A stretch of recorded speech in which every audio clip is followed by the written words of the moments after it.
ci askanu Sénégal selon Khalifa interprétation bi ñuy dégg ci homme politique yi nekk ci Sénégal mais est-ce que mooy réalité bi en fait bu fekkee askan wi ñi nga xam si ne ay mbokk dañu faatu ànduñu ci amnistie parce que bëgg nañu ñu leeral ak ñu xam ana kan moo faat seeni ay doom mais ci politique yi nga xam ñooy def ay sorties est-ce que ànduñu ci wala déet parce que leeraluñu seen position à 100%. lépp flou dañu waxante dëgg ci politique yi am na ñoo xam tey ñu ngi koy ŋàññi te bokk nañ ci li sabab ñu indi loi amnistie parce que bu fekkoonte woon ni daganaloon nañu le 25 février ñu am ay élections xëy na kon du ñu agsi tey ci stade bi ñu agsi mais dañu doon sol seen dàll guddeeg bëccëg suba ak ngoon ngir fexe ba du ñu def élection yi pour lan pour ñu xoolaat processus électoral bi ndax uniquement dañu leen a recalé donc ñooñu nga xam dañu leen recalé invalider seen candidature ñuy xeex guddeeg bëccëg suba ak ngoon ba pousser président mu dàq élection yi président continue def ay rencontres yu ñëpp bu fekkee ñu toog ba tey naan ànduñu ci jàll ci amnistie bi di saaga amnistie bi di saaga dialogue bi gars yi ñun la ñuy bëlëfal diggante démb ak tey mënoo ci am ñetti melokaan. man genn kàddu ànduma ci dong laa gëm muy kàddu sénégalais bi ñu rey doomam kàddu sénégalais bi ñu rey baayam kàddu sénégalais bi ñu rey jarbaatam wala di jaayam.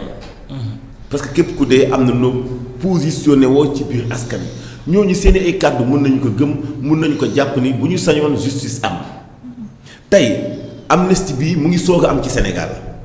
dañu naan Sénégal yàgg na am ay amnistie mais bii mu ngi soog a am ci Sénégal amnistie boo xamante ni bii kenn demandé wu ko amnistie boo xamante ni bii condamné guñu nit ñi topp ba ñu xam ci lan la ñu leen amnistier xam nga Clédor Sène mu ngi ci def leeral bu am solo moom mi nga xam dafa dund amnistie 2 fois parce que bul fàttali ne ginnaaw bi ñu ko tuumaalee assassinat bi mu miim ba bi ñu ko daanee condamné ko 20 ans daf ko continuer di ko miim dañu ko woon condamné waat itam ci manipuler xaw ma manœuvrer pour attentat d'une voiture piégée donc ñaari topp lañ ko doon topp benn bi bénéficié wu ni ci après 2005 la soog a bénéficié wu ci bi ci des donc moom boo xoolee ak expérience am li mu ci expliqué daf lay doy sëkk nga xool ni kon nekkate Khalifa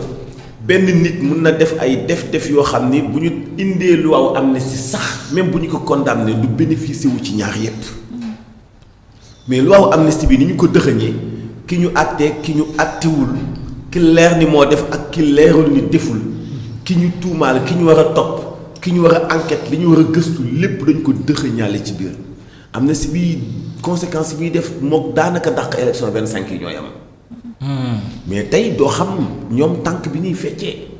bàyyi xam nga politiciens yi li ñu war a bàyyi mooy nekk ci biti saaga nguur gi dugg ci biir masla ak ñoom ba di leen xelal ñoom li ñuy joué Sénégalais dañ ko comprendre léegi gis nga fii ànduma ci da nga ciy ñàkk àndi scoop bu ba ci cëppaandaw ña mbaa nga àndi ci pour ay raisons mun nga di man ànd naa ci amnistie bi parce que par exemple tey Ousmane Sonko bu doon wax ne ànd naa ci amnistie dana ànd naa ci amnistie bi ndax ñu libéré 1000 personnes yi nga xam ni sama jëmm ji ñoo tax ñu nekk ci biir kaso bi teg gi ñu leen teg loxo mun naa tax ma ànd ci amnistie bi ndax ñu libéré leen ñu dem ci seen famille am na ci ñoom ñu feebar xam na bu boobaa layal na li tax ma ànd ci te dafa am beneen point bu am solo bu Clédor Sène laal xam nga am na ñu bëri tey ñi ngi naan ànd nañ ci parce que li tax dañu bëgg ñu gaaw passé ko dem ci processus électoral bu def élection yi am changement ci Sénégal mais amnistie bii nii dañ ko tënk ci wàllu xët ba nga xam ni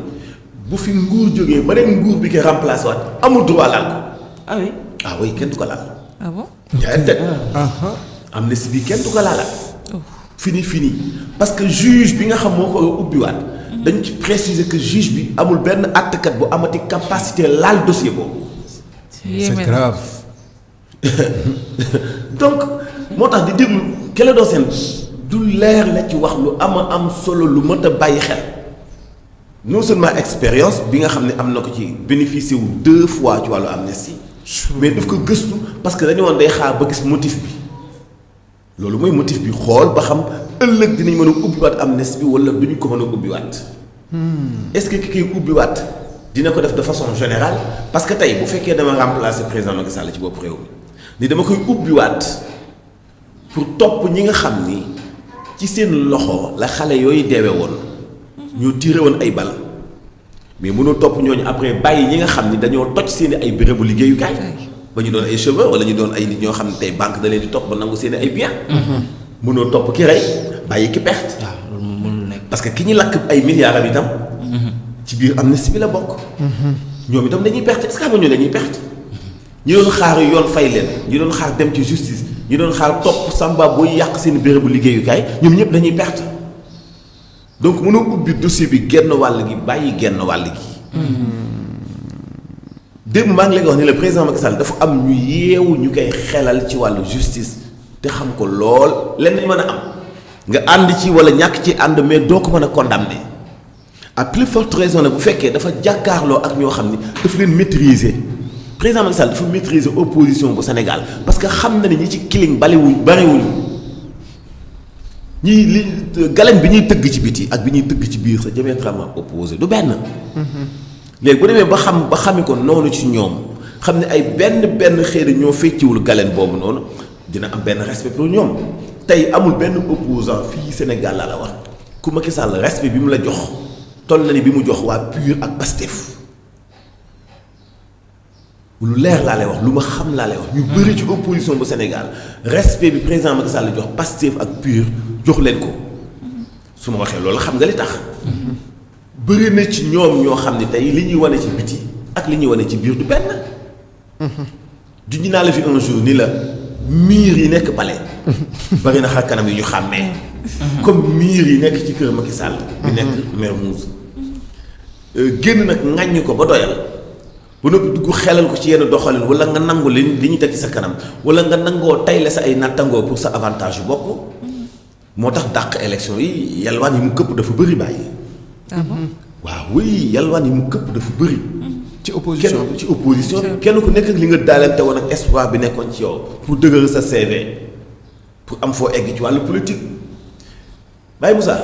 Ousmane Sonko chance bi mu amoon ñi koy am du ñu bëri sos parti politique. première élection présidentielle nga fekk ko bokk ci yombul c'est pas donné à tout le monde loolu Idrissa Seck am na chance boobu président Macky Sall am na chance boobu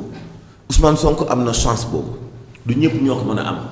am na ñoo xam ne loolu am na lu mu leen jaral parce que participation ci ay élections présidentielles c'est pas donné à tout le monde loolu yombul de ce fait que am na ñoo xam ne jaral na leen lu nekk li ñuy wax ci kaw ak li ñuy wax ci biti du benn loolu tey moo indi ba ci loi amnistie bi même booy xool ci commentaire da ngay gis benn personne boo xam ne dafa contesté woon. ñàkkoon na ànd ci loi bi démb. mais tey daf ci ànd. parce que jox naa la benn exemple sànq ni tey Ousmane Sonko génnoon ni man ànd naa ci par exemple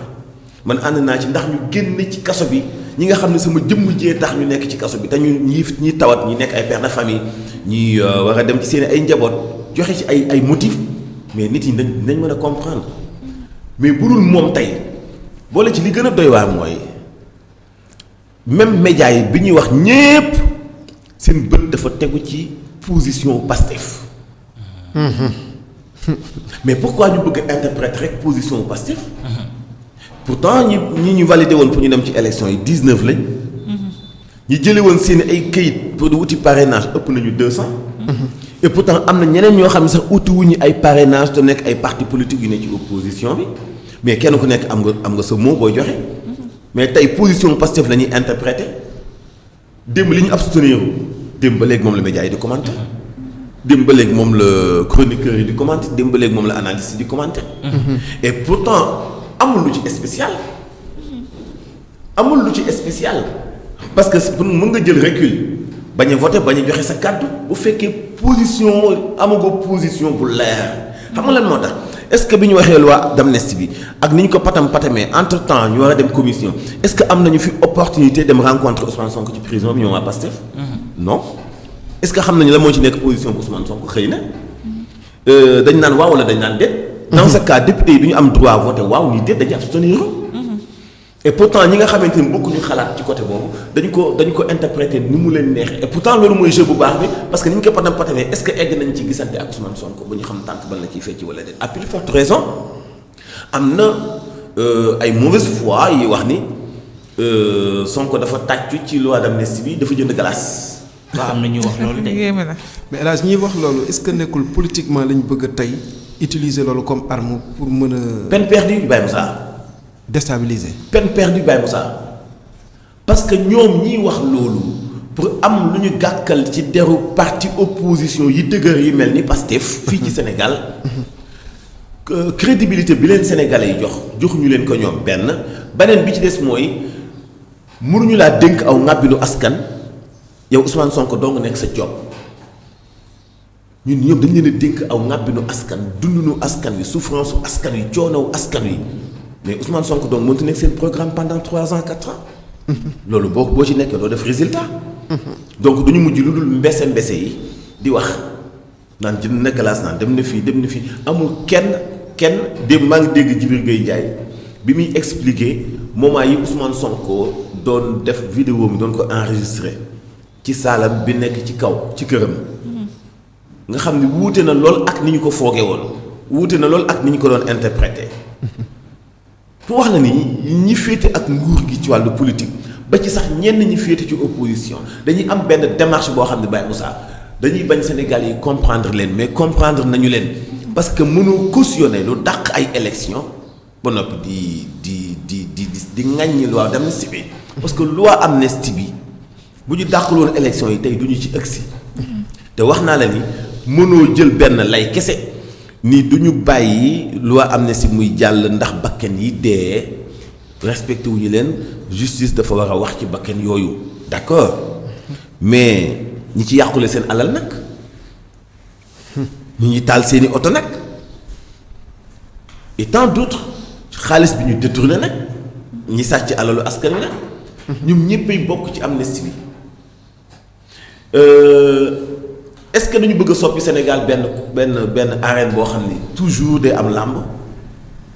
wala dañu noppi pour ñu commencé waat beneen dundin bu bees maintenant il faut ñu def ay prospection ñu xalaat ci suñu kanam nu ñu mënee lancer koom-koomu Sénégal mu dox pour ñu génn ci goutte gi nga xam ni moom la ñu ñiy dugal waa APR ci wàllu coono ci wàllu souffrance ci wàllu ñàkk ci wàllu jafe-jafe ci wàllu difficulté dund gu yokk dund gu cher ñàkk xam fooy teg sa tànk ak yeneen voilà la réalité mais toujours fi mu nekk nii bu ñu génnee ci amnistie bi day dem plénière tey lu waa lay nekk président daf koy saxal am na leneen luy ñëwaat ah bon bien sûr am na leneen luy ñëwaat xaaral tuuti am na leneen luy ñëwaat moo tax yëf yi même bu fekkee da nga féete da nga far yow da nga tey parce que sa leader du doxe sa xel yow sa leader dafa am réalité bu koy imposer pour mu doxal ni mu doxalee je vais te dire une chose tey boo xëyoon xëy tey gagné Sénégal yow boo diggee waa Sénégal ni leen dinaa traquer bépp policier wala bépp gendarme bu mus a utiliser benn bal yow doo fa toog ñetti fan parce que mënul nekk état du mbedd moo tax nag li ñu war a bàyyi ñun Sénégalais yi nga xam ne politique ñu amuñu doole xëy na mun nañu far ci wàllu parti politique wala leneen ak leneen bu ñuy commenter di ndax suñu bopp nañ ko bàyyi réalité bi bokkul ak li nga xam moom la ñuy wax ñi ñu war a xeexal mooy ñi màtt ci biir di ëff ci kaw muy parti opposition yi nga xam ne tey dañoo xëy ŋàññi loi d'amnistie bi parce que dara concerné wu leen ci ñoom jàppuñu seen militant li ma wax ne waa Pastef ñoo ko moom fokk ñu dal parti yi ŋàññi tey loi d'amnistie bi assemblée nationale jàppuñu seeni militant jàppuñu seen leader xeexuñu ak Macky Sall ñimiwu ñoo manifester ñoo ngi teg ay deal di def loo leen yëgul yéen nag bu ngeen taxawee ci affaire zoro ndax émotion wala yenn sortie mun ngeen juum li El Hadj Malick Ndiaye waxoon rek moo leen ciy génne xam nga mooy lan déglu Ousmane Sonko rek ànd nañ ci ànduñu ci waxu caaxaan la déglu kii seen leader nga xam ne moom mooy xeexi moom la ñuy dugal kaso moom moo dem ba jombatee toog ci biti ndax ay militants yi nekk ci biir mu dem fekki leen ci biir loolu moo am solo dans ce cas nag da ngay dal bàyyi mënoo am kilifa di koy jiitu ci ba xam déedéet moo tax am na yoo xam tekk la laaj ba xam décision bi ñuy jël amnistie bi baaxul baax na baaxul baax na mënu ubbi mukk dossier ñi dee te doo ubbi dossier ñi yàqule bakken nag ki dara mën ko remplacer. bépp bakken bu rot justice war na ci wax mais na tegu ci yoon ba nga xam ci lay jaar pour justice wax ci dégg nga maam. mais bu mu jaar ci wàllu émotion yeneen leader opposant yoo xam ni la ñu ñimee yow sa leader ñimewu ko la ñu capable sa leader capable ko boo àndee koo xam ne mën naa dugg ci xàndik diwlin génn te du niin bu sóoboo bul sóobu ndax yow boo génnee niin prudence la laaj. ok prudence rek la laaj moo tax bu ñuy commenter ak bu ñuy jël position nañu dal par rapport ak liy doon décision Ousmane Sonko.